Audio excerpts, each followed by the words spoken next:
hoy tomando la dirección de la meditación, el Señor te guíe lejos. Amén, pastor.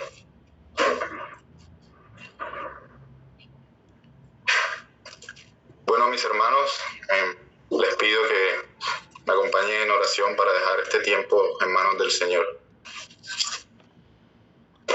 Altísimo Dios, tú que estás allá en los cielos, Señor, permite que estas, tus criaturas, tus hijos, tu pueblo, que en esta mañana, primero que todo, Señor, en este día que inicia, se reúne nuevamente, como es de costumbre, cada miércoles y cada viernes, para buscarte a ti en oración, en meditación de estos salmos, Señor.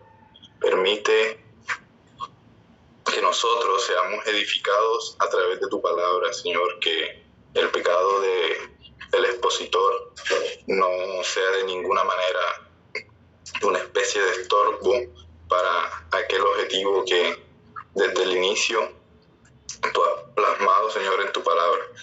Permite también a que aquellos que estarán escuchando en todo tiempo, Señor, la palabra pueda llegarles y sea de edificación para tu pueblo, que es el único objetivo por el cual nos reunimos en las mañanas, Señor. Este tiempo lo dejamos en manos de tu Hijo Jesús, nuestro Señor y guía en todo momento. Amén. Bueno, mis hermanos, hoy, como lo mencionaba el pastor, tengo el placer de poderles dirigir en este tiempo de meditación en la palabra. Nos corresponde hoy meditar en el Salmo 41. Este es un salmo, podemos decirlo, un poco corto con respecto a lo que normalmente vemos en la mayoría de los salmos, que son extensos. Y es un salmo que dice que es oraciones pidiendo salud, salmos del rey David. Este salmo está escrito de una manera que a día de hoy se utiliza mucho al momento de narrar un suceso que sucedió en el pasado, donde en el inicio del salmo se empieza con un poco de las conclusiones de este mismo, pero no la totalidad de estas conclusiones, dejando en la parte final del salmo lo que sería complementario a lo que veremos en las primeras conclusiones de los primeros versículos. Entonces inicia este salmo en el primer versículo diciendo: bienaventurado el que piensa en el pobre, porque en el día malo lo librará Jehová. Jehová lo guardará y le dará vida. Será bienaventurado en la tierra y no lo entregarás a la voluntad de sus enemigos.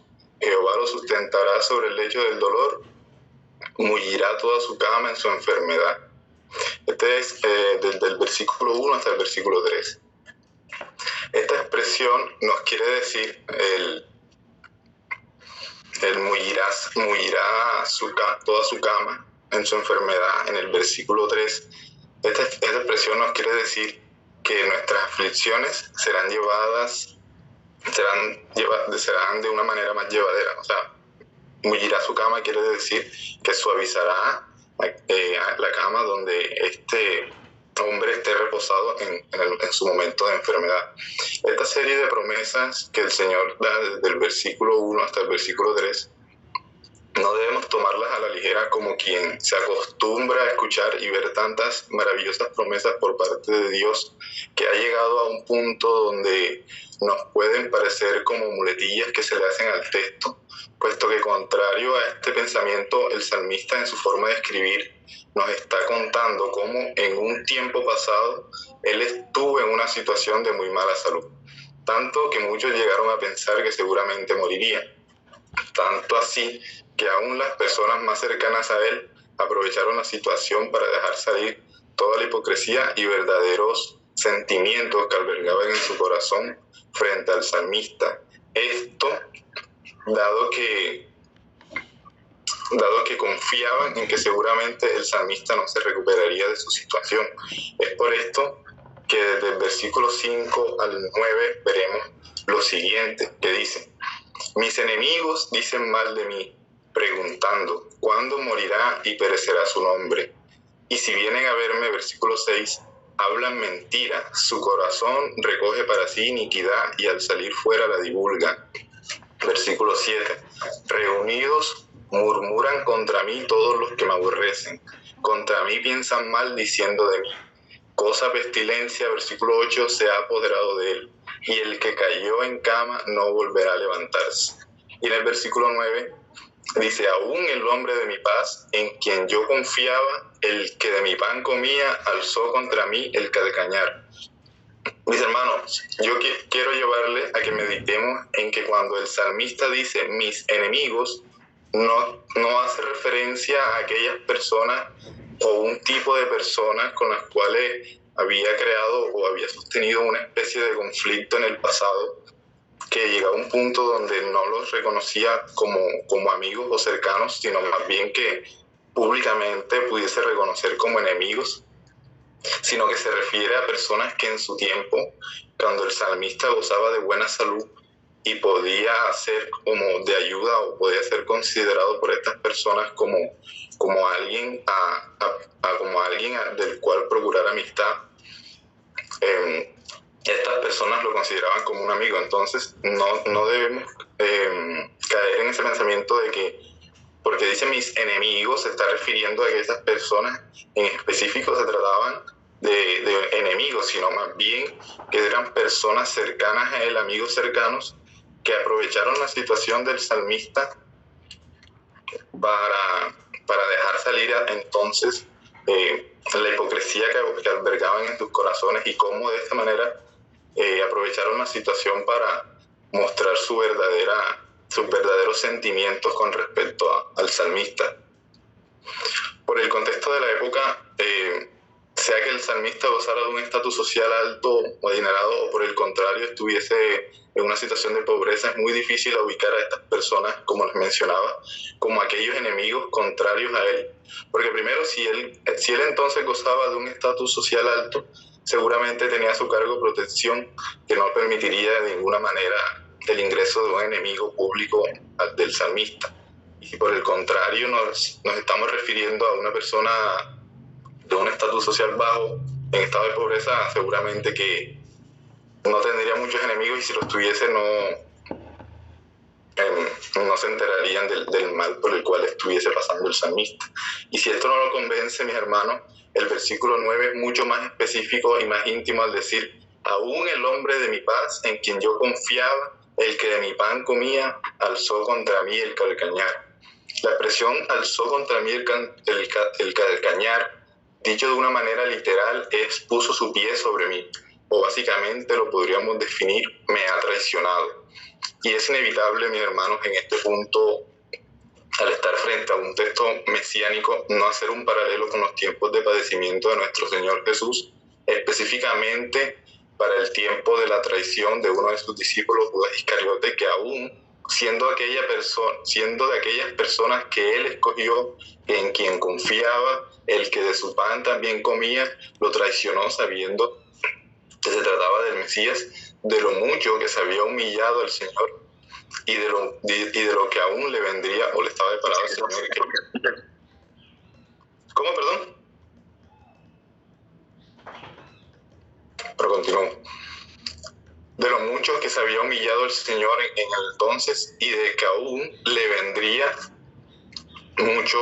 mucho padecimiento al Señor, como ya se los había expresado el Señor en tiempo anterior y como dice el pasaje, aún en eso puso su pie sobre él, como dirá el mismo Señor en Mateo 26, versículo 24.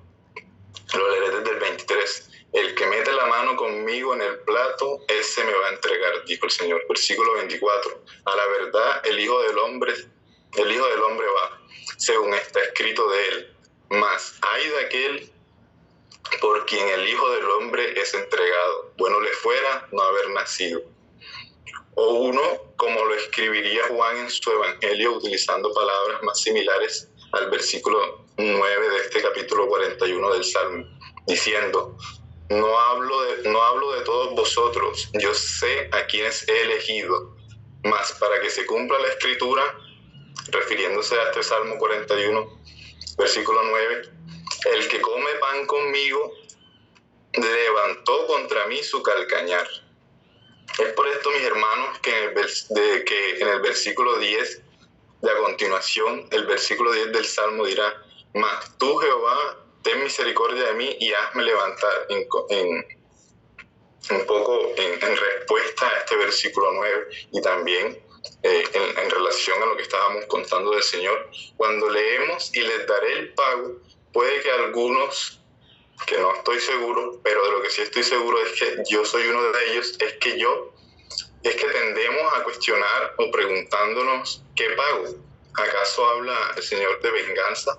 Aprovecho la ocasión y traigo a colación un episodio que de hace unos años, donde influenciado estaba yo y un poco por algunos comentarios vistos en internet y por el pecado de mi corazón, donde en muchas ocasiones llegamos a creer ser de cierta forma más misericordiosos que Dios. Le pregunté al pastor: según estos versículos donde Dios requiere y exige solo adoración a Él, le preguntaba: ¿acaso es un Dios egoísta? A lo que Él me responde: sí. Y si lo es, ¿qué? ¿Cuál sería el problema en que este Dios sea un Dios egoísta? Mis hermanos, antes de neciamente pensar qué debió decir o cómo debió actuar el Señor en esta circunstancia, ciertamente no nos alcanzará la vida para agradecer al grandísimo Dios que hace y deshace con su creación lo que le place por el puro afecto de su voluntad. Le haya placido a Él darnos a su Hijo amado por la salvación de unos indignos que aún le cuestionan. Debemos dar gracias porque ciertamente Él dará el pago y le ha placido contarnos como aquellos que no recibirán el pago de ira. Es por eso que a continuación el salmista en el versículo 11 dirá: en esto conoceré que te he agradado. ¿En qué? En que mi enemigo no se holgó de mí. Versículo 12, en que mi integridad me ha sustentado. Cuando dice mi integridad me ha sustentado, esto no quiere decir que de cierta forma lo ha librado de este mal que lo aquejaba en su tiempo, de los versículos 5 al 9, sino que se trata de que aún con todos los males que pasó, que aún con que aquellas personas que fueron cercanas a él y que aprovecharon la situación de él de estar pasando padecimientos, aún esas personas lo traicionaron, quienes eran más cercanas a él.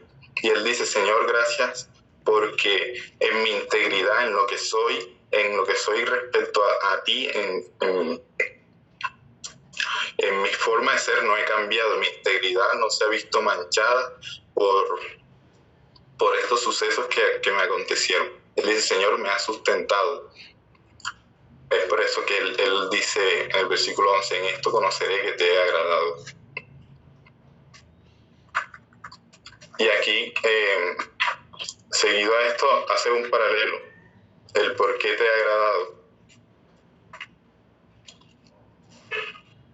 Y aquí se cumple algo que mencionaba en el principio con respecto a los inicios del versículo, que son unas conclusiones, pero no son unas conclusiones completas, sino unas conclusiones que serán ahora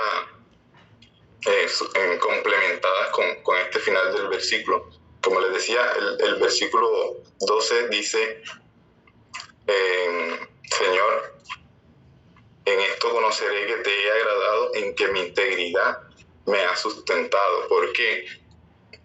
Porque, como dicen los primeros versículos, en el día malo lo librará Jehová, porque son bienaventurados los que piensan en el pobre. Esa es la integridad de la cual el salmista dice que el Señor lo ha sustentado. ¿Por qué? Porque en el día malo, haciendo referencia a los tiempos donde él sufrió aflicción, el Señor lo libró, como dice el Señor en el primer versículo: en el día malo lo librará Jehová, porque Jehová lo guardó y le dio vida en este tiempo, porque será bienaventurado en la tierra y no lo entregará a la voluntad de sus enemigos, que ciertamente querían otro otro fin para él, porque Jehová lo sustentará sobre el lecho del dolor y mullirá su cama en la enfermedad. En esto conoció el salmista que agradó a Jehová. Es por ello que termina en el versículo 13 diciendo: bendito seas Jehová, el Dios de Israel, por los siglos de los siglos. Amén.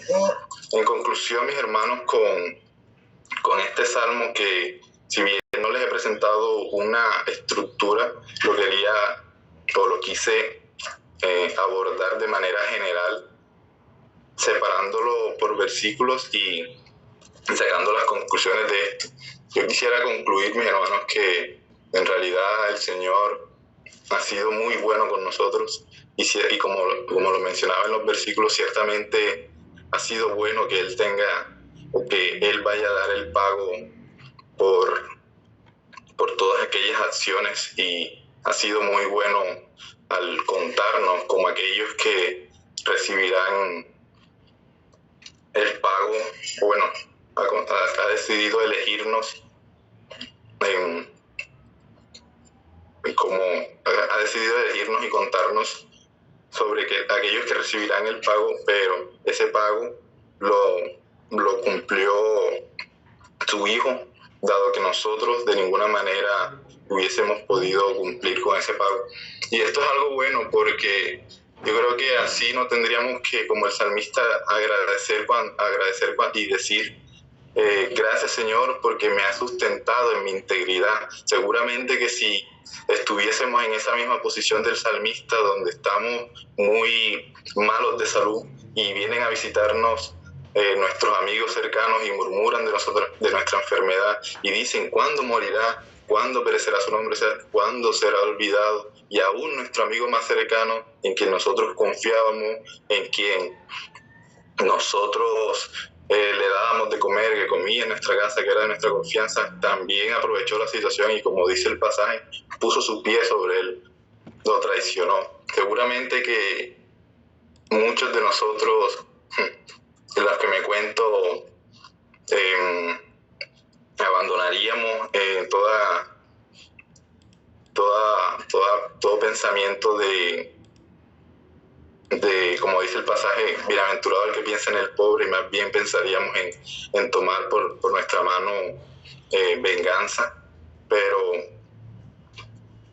al Señor le ha placido entregarle a su Hijo, o dar a su Hijo, para que ciertamente nosotros seamos salvos, pues, porque como el salmista seguramente no hubiésemos podido cumplir o guardar nuestra integridad. Por eso, mis hermanos, ahora quisiera finalizar orando y agradeciéndole al Señor por este tiempo. Amado Dios, te agradecemos, Señor, por este tiempo donde meditamos en tu palabra, en lo que tú has dispuesto en ella, Señor, para que desde hace mucho tiempo nosotros vayamos ahí y encontremos tu guía. Gracias, Señor, porque ciertamente tú darás el pago y nosotros no seremos contados como aquellos hijos de ira, sino que en los padecimientos, Señor, de tu Hijo, ciertamente hallaremos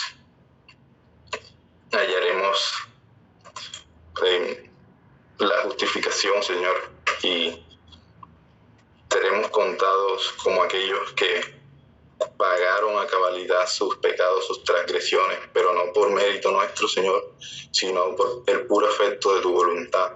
Ayúdanos, Señor, a contemplar cada día cuán misericordioso eres y cuán amoroso eres, Señor. Ayuda a nuestro corazón a no cuestionar, Señor, a que ciertamente tú eres perfecto en tus decisiones, en tus acciones, y no podríamos nosotros de ninguna manera, Señor, mejorar cual sea que haya sido tu voluntad y tu mandamiento, Señor. Ayúdanos en este día, bendícenos a que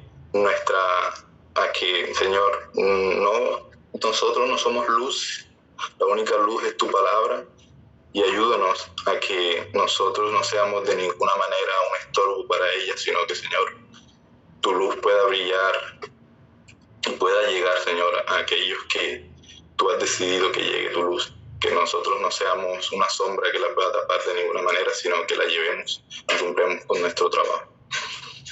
Ayúdanos, Señor, en este día. Te lo pedimos en el nombre de tu Hijo Jesús. Amén. Muchas gracias, Alejo, por guiarnos con esta reflexión y siempre es glorioso el poder ver a Cristo en los salmos. Y bueno, en este en particular, como nos enseñaba, ver ese momento tan duro, doloroso de Cristo, pero como muy bien lo mostraba, poder nosotros ser escondidos en los sufrimientos del Señor para ser liberados de la ira del Padre, es maravilloso. Y saber que aún en los padecimientos de los santos del Antiguo Testamento, ahí estaba también prefigurada la pasión de Cristo, y eso también nos debe llenar a nosotros de alegría. Nuestros sufrimientos no se pueden comparar con lo que Cristo sufrió. Gracias por mostrarnos todas estas cosas. Así es, pastor. Muchas gracias.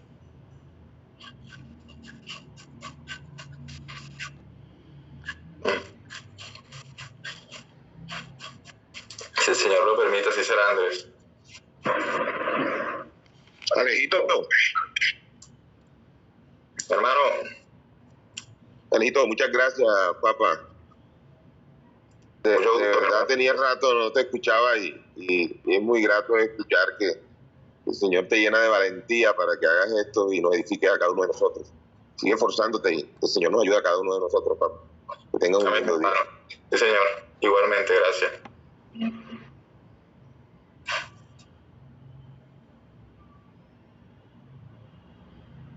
Si alguien quiere hacer un comentario de la explicación o agregar algo también, adelante.